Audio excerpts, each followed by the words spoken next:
I want to just give my point of view as to why Minister Farrakhan is revered in the black community. So here's my take on it, right?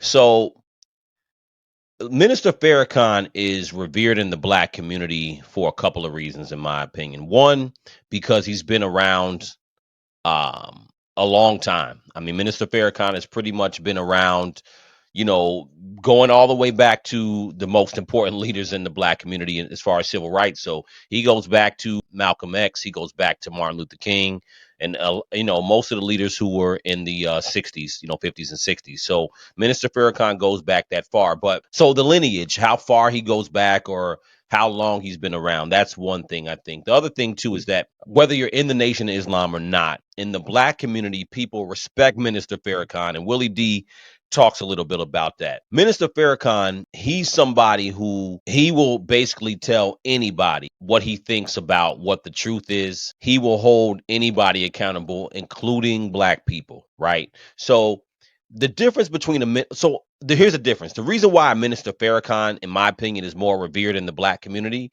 than the average minister, right?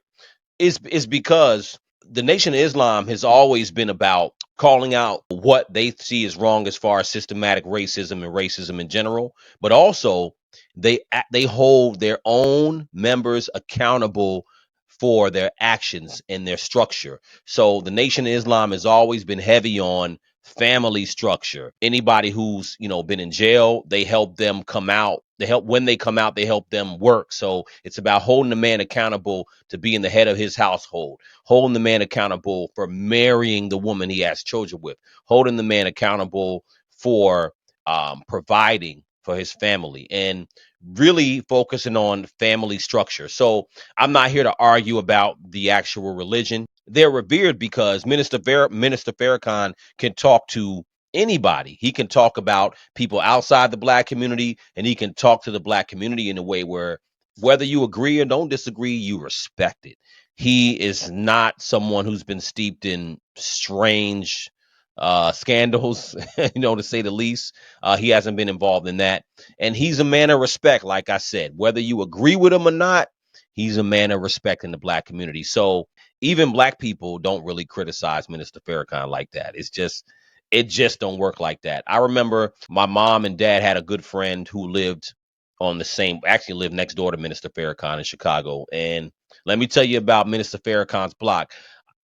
This is just my take. I remember being there in 1998, I want to say it was. And listen, man, I don't care what's going on in the blocks a couple of blocks away. But let me tell you, on Woodlawn, on Minister Farrakhan's block, quiet as a church mouse. And I imagine it's still like that. As wild as Chicago can be, people don't play with the NOI and Minister Farrakhan. It's just a level of respect. So, but that's a big reason why Vlad didn't understand. He doesn't understand that. But I think there's a certain knee-jerk reaction when someone who's not of your immediate group talks about your group, right? Okay, I hear that.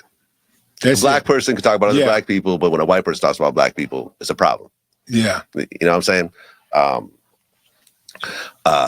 Like, for example, when you look at like the Breakfast Club, and it was the owner of the Eagles, I believe, was on the show and was saying, he doesn't like how black people attack other black people like Meek Mill, and they call him gay and stuff like that. And there was a big backlash over that. Yeah, I remember that guy. Right. Was he the owner of the... Was the Eagles? Was the Eagles? It was that guy that do the parties, right? Yeah, right. That him. Guy. Yeah, I forgot. Maybe he's not the owner of the Eagles. He owns some sports team. Okay. I'm sorry. I'm misrepresenting him because I'm just trying to address what you're saying. But he made comments about the black community. Yeah. And there was a huge backlash over it. Right. And he said that someone who I respect more than anyone else reached out to me and showed me the error of my ways and let me apologize. He was probably talking about Jay-Z. Okay. Which is what most people thought. But that's the thing. When people have a certain level of leeway of talking about their own group.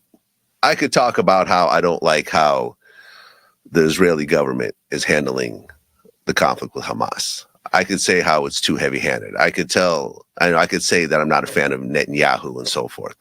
But I'm Jewish and I could say that.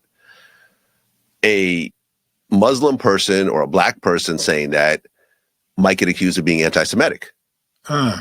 But it's the same statement from both people. But based on the person saying it, it's going to be taken a different type of way. A lot of black people who respect the minister aren't Muslims. You know what I'm saying? So it's not a religious thing.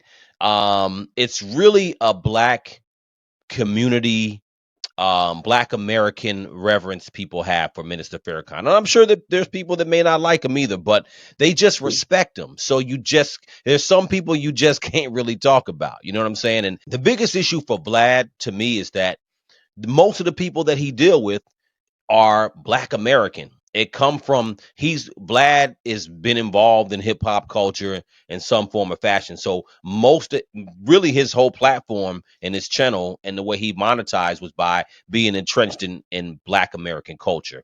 And in black American culture, you really can't talk about Minister Farrakhan. There's just no ways around it. So if Vlad is dealing with um, some other culture, some other group, then he don't have to give a damn about what he says about Minister Farrakhan. But when you are entrenched in black American culture, man, listen, man, it's just a memo. It is what it is. He didn't get the memo. Minister Farrakhan, off limits if you want to eat with black people. Period.